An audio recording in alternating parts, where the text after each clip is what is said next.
हिबा जावेद और आप देख रहे हैं गुलिस्तान न्यूज। वक्त हो चला है टॉप 100 का, तो शुरू करते हैं बिना किसी देरी के। 5 राज्यों में विधानसभा चुनावों से पहले दिल्ली में आज बीजेपी के पदाधिकारियों की अहम बैठक हो रही है। बीजेपी अध्यक्ष जेपी नड्डा ने ये बैठक बुलाई है। इस बैठक में पीएम मोदी भी मौजूद हैं।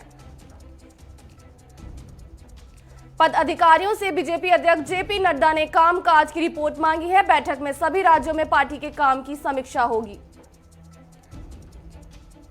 वहीं प्रधानमंत्री नरेंद्र मोदी बैठक की संबोधित करेंगे। इस दौरान आगामी चुनावों की रणनीति पर चर्चा होगी।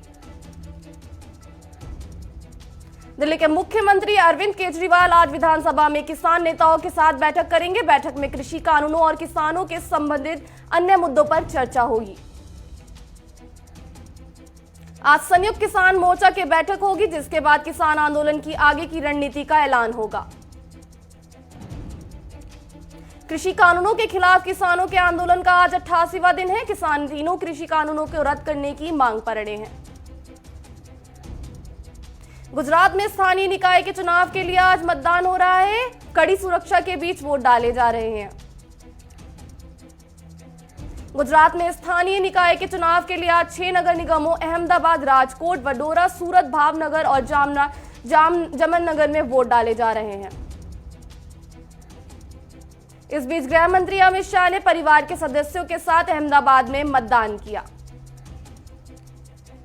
मतदान करने के बाद अमित शाह ने कहा कि गुजरात की विकास यात्रा जारी है। सभी के विकास के लिए सरकार प्रतिबद्ध है।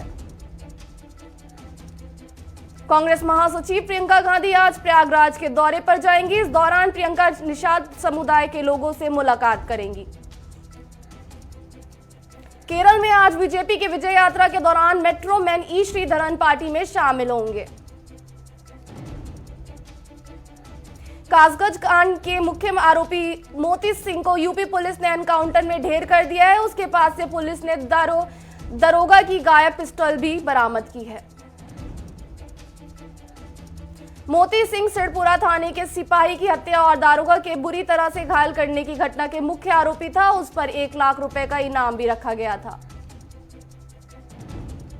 भारत और चीन के बीच सीमा विवाद को लेकर 10वें दौरों की कमांडर्स तक की बैठक 16 घंटे तक चली। मोल्डो में हुई ये बैठक रात 2 बजे खत्म हुई। जानकारी के मुताबिक दोनों तरफ से विवादित क्षेत्रों में डिसएग्रीमेंट और को लेकर चर्चा की गई, जिसमें गोगरा, हाइडेंसबी, हॉट स्प्रिंग और दीपसोंग जैसे क्षेत्र शामिल थे। उन्नाव केस को लेकर कांग्रेस नेता उदित पर मामला दर्ज किया गया है। उन पर इस केस को लेकर सोशल मीडिया पर गलत भ्रामक तथ्य फैलाने का आरोप है। अयोध्या के संत परमहंस दास ने एक अपील की है कि शबनम को महिला होने के नाते एक बार माफ किया जाए। संत परमहंस दास ने कहा है कि महिला की जगह वेदों और पुराणों में भी पुरुषों के से 1000 गुना ज्यादा है। शबनम ने अब तक जो भी सजा भुगती है वो काफी है। प्रधानमंत्री नरेंद्र मोदी कल हुगली के डनलॉप मैदान में रैली को संबोधित करेंगे। इसके साथ ही वे दक्षिण से मेट्रो स्टेशन का उद्घाटन करेंगे। वहीं पीएम मोदी 7 मार्च को कोलकाता के ब्रिगेड ग्राउंड में एक बड़ी जनसभा करेंगे। बीजेपी ने इसके मेगा रैली के नाम दिया है, जिसमें लाखों लोगों को जुटाने का लक्ष्य है। कांग्रेस नेता राहुल गांधी 27 फरवरी को 3 दिवसीय दौरे पर तमिलनाडु जाएंगे। इस दौरान राहुल गांधी कई कार्यक्रमों में हिस्सा लेंगे। चमोली त्रासदी में मृतकों की संख्या 67 तक पहुंच गई है, जबकि 137 लोगों अभी भी लापता है। कोर्ट ने टूलकिट मामले में जलवायु कार्यकर्ता दिशा रवि को जमानत याचिका पर फैसला सुरक्षित रखा, लेकिन कोर्ट अब मामले में 23 फरवरी को मामले की फैसला सुनाएगी। देश में पिछले 24 घंटों में कोरोना के 14,260 कोरोना केस दर्ज किए गए हैं और 90 लोगों की जान चली गई है। देश में कोरोना के कुल मामले बढ़कर 1,09,90,665 हो गए हैं। कुल 1,56,302 लोगों की जान जा चुकी है। वहीं देश भर में अब तक 1,10,85,000 से ज्यादा स्वास्थ्य कर्मियों और कोरोना योद्धाओं को कोविड-19 का टीका लगाया जा चुका है। कर्नाटक सरकार ने महाराष्ट्र से आने वाले सभी यात्रियों के लिए कोरोना नेगेटिव रिपोर्ट लानी जरूरी कर दिया है। महाराष्ट्र में सरकार कोरोना वायरस महामारी को लेकर बड़ा फैसला ले सकती है। नाइट कर्फ्यू को लेकर अगले हफ्ते मुख्यमंत्री उद्धव ठाकरे ने बैठक करेंगे। मुंबई में कोरोना के नियमों का उल्लंघन करने को लेकर 3 रेस्टोरेंट और क्लब पर बीएमसी ने जुर्माना लगाया है। बिहार में कक्षा 1 से 8 के बच्चों को बिना परीक्षा के प्रमोट किया जाएगा। कोरोना के चलते ये फैसला लिया गया है। पुलिस और सेना ने अंतनाग के जंगल में आतंकी ठिकाने को भंडाफोड़ किया है। यहां से भारी मात्रा में हथियारों को तस्करा बरामद किया गया है। इस संयुक्त अभियान में सुरक्षा बलों को 3 AK-56 राइफल, 2 चीनी पिस्तौल, 2 चीनी ग्रेनेड, 1 दूरबीन, 6 एक मैगजीन और बाकी अन्य सामान बरामद हुआ है। आंध्र प्रदेश के पूर्व मुख्यमंत्री एन चंद्रबाबू नायडू ने पीएम नरेंद्र मोदी को पत्र लिखकर राष्ट्रीय इस्पात निगम लिमिटेड के निजीकरण पर रोक लगाने की अपील की है। रिंकू हत्याकांड मामले में पुलिस ने चारों आरोपियों को गिरफ्तार कर लिया है। मामले में अब तक कुल 9 आरोपियों की गिरफ्तारी हो चुकी है। देश भर में एक बार फिर से मौसम का मिजाज बदल सकता है। मौसम विभाग के मुताबिक इस हफ्ते उत्तरी भारत में पहाड़ों पर बारिश हो सकती है। आज से 25 फरवरी के बीच पश्चिमी विक्षोभ से सक्रिय होगा, जिसके कारण उत्तराखंड, हिमाचल, जम्मू कश्मीर, लद्दाख के इलाकों में बर्फबारी और बारिश की संभावना जताई है।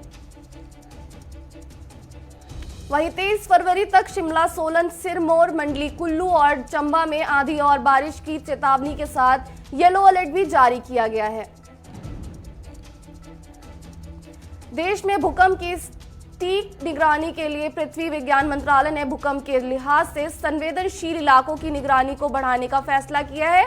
इसके तहत देश भर में 35 और निगरानी केंद्र खोले जाएंगे। झारखंड के साहिबगंज में 7 दिवसीय सोहराय पर्व के उपलक्ष्य पर आदिवासी ग्रामीणों ने पारंपरिक रीति रिवाजों के अनुसार भैंसों को सड़कों पर घूंटकर बड़े ही हर्षोल्लास के साथ मनाया। भीलवाड़ा में किराना व्यापारी पर लुटेरों ने हमला कर दिया और 7 लाख का बैग लूटकर भाग गए, जिसमें ग्रामीणों में दहशत फैल गई है। यूपी के गौतम बुद्ध नगर में एक छात्रा छेड़खानी करने वाले एक अभियुक्त सैयद हुसैन को पुलिस ने गिरफ्तार कर लिया है। जालौर में अज्ञात जानवर द्वारा हमले करने के कारण तकरीबन 50 से 60 भेड़ों की मौत हो गई है। सरपंच ने राज्य सरकार से निवेदन कर उचित मुआवजा देने की मांग की है। भीनमाल में जिला कलेक्टर हिमांशु गुप्ता ने रोडवेज बस स्टैंड राज्य सरकार द्वारा संचालित इंदिरा रसोई के निरीक्षण किया। जिला कलेक्टर ने बताया कि निरीक्षण के दौरान सभी व्यवस्था संतोषजनक पाई गई है। राजस्थान के लाखेरी में श्री श्याम परिवार के तत्वाधान में श्री श्याम मासिक संकीर्तन का आयोजन हुआ। कार्यक्रम में भजनों की प्रस्तुति ने श्रद्धालुओं को भाव विभोर किया। चूरू में डॉक्टर सुनील जांदू ने जन्मदिन पर रक्तदान शिविर का आयोजन किया। शिविर का शुभारंभ सीएम चौक डॉक्टर मनोज शर्मा ने फीता काटकर किया।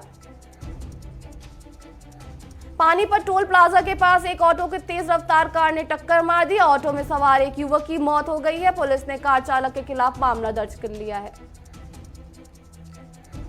पटना में केंद्रीय मंत्री रविशंकर प्रसाद और बीजेपी विधायक नंदकिशोर यादव ने अपने कार्यकर्ताओं के साथ जन समस्याओं पर चर्चा की।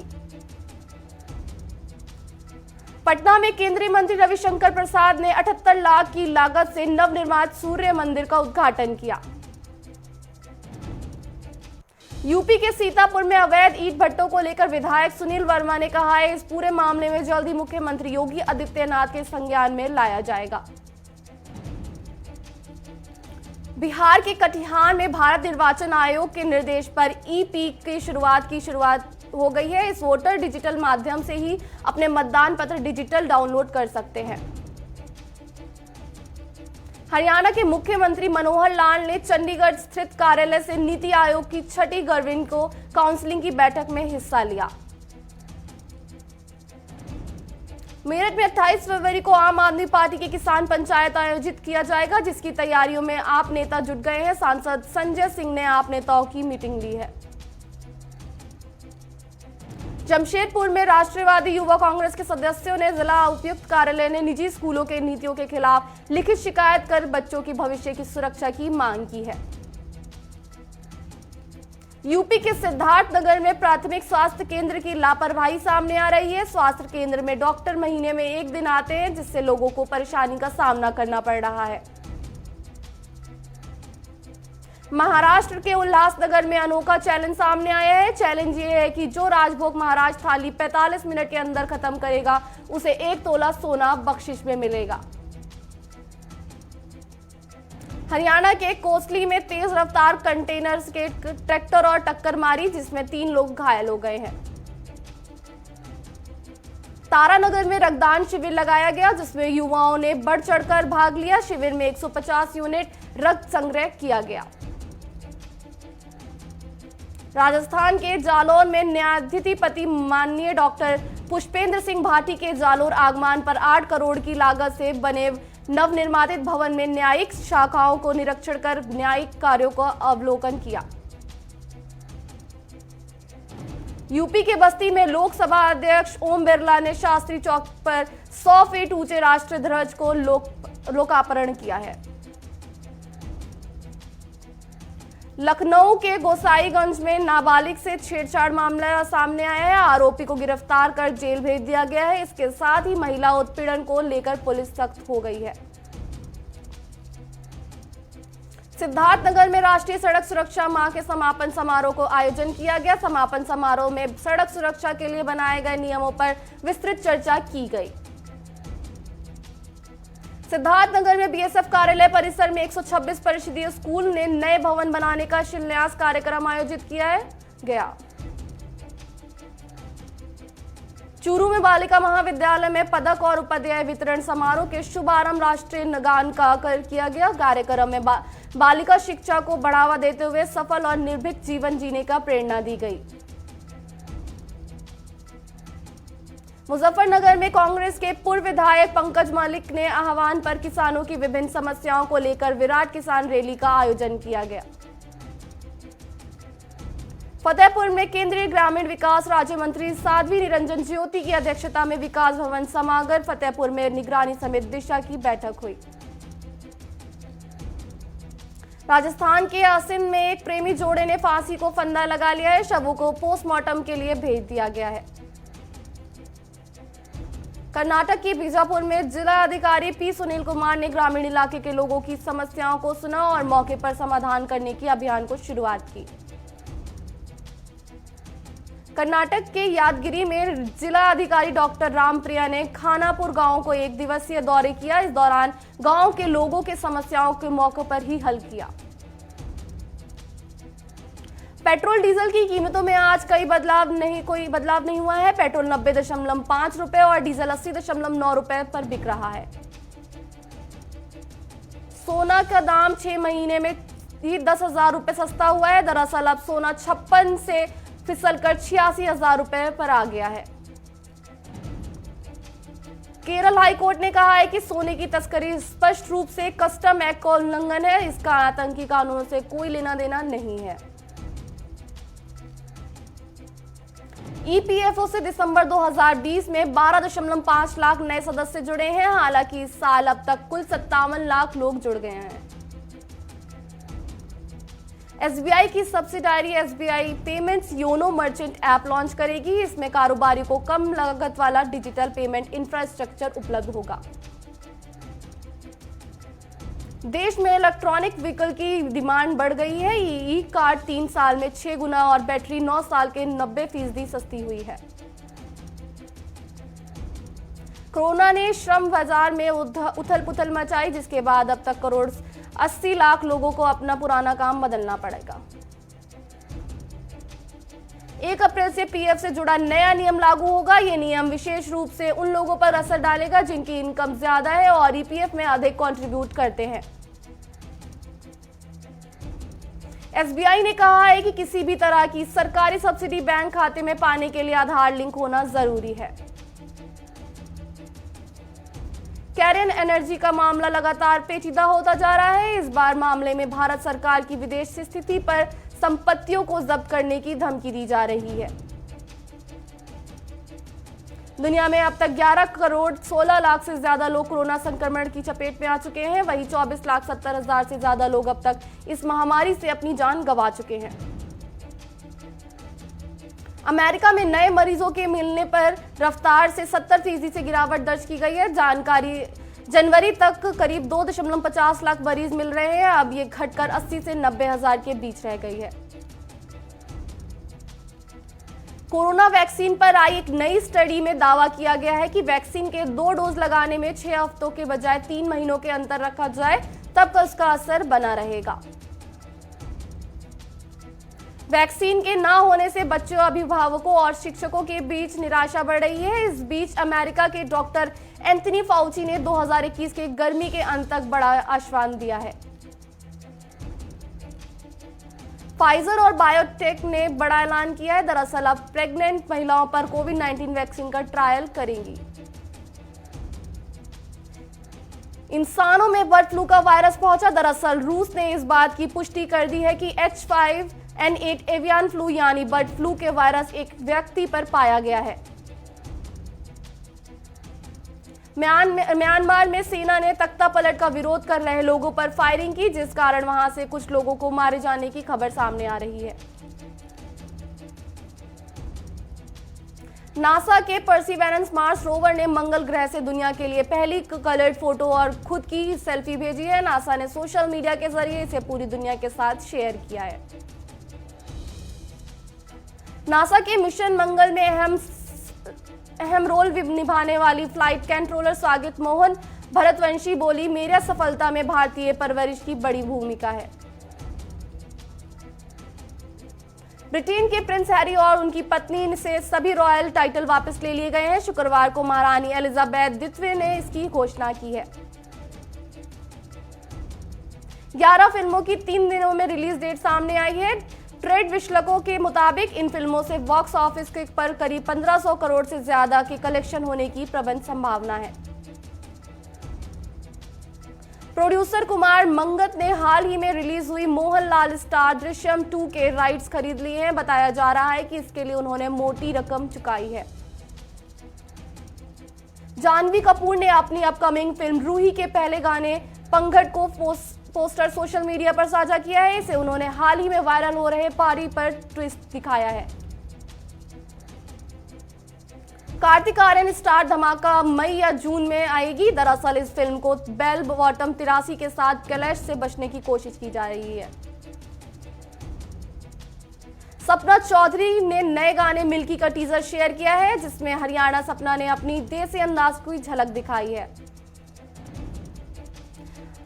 बल्लेबाज पुजारा को आईपीएल 2021 में खेलने का मौका मिलने को लेकर पुजारा ने कहा, आईपीएल में वापसी करके बेहद खुश हूं। मुझ पर भरोसे के लिए चेन्नई का शुक्रिया। चेन्नई सुपर किंग्स ने आईपीएल 2021 की नीलामी से पहले सुरेश रैना के रिटेन कर लिया था और अब वह आईपीएल 2021 में भी पीली जर्सी में खेलते नजर आएंगे। कोच का पद छोड़ने वाले वसीम जाफर के मामले में सूबे के मुख्यमंत्री त्रिवेंद्र सिंह रावत का कहना है कि इस मामले में शिकायत मिलने पर उचित कार्रवाई की जाएगी। इंग्लैंड के खिलाफ T20 सीरीज के लिए हुआ टीम इंडिया का ऐलान। इसमें सूर्य कुमार यादव और ईशान किशन को मौका मिलेगा।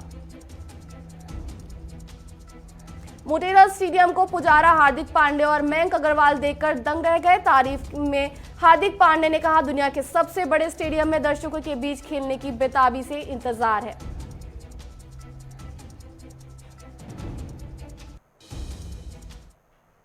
तो आज के लिए टॉप 100 में इतना ही। और बड़ी खबरों के लिए बने रहे हमारे साथ, देखते रहें गुलिस्तान न्यूज। धन्यवाद।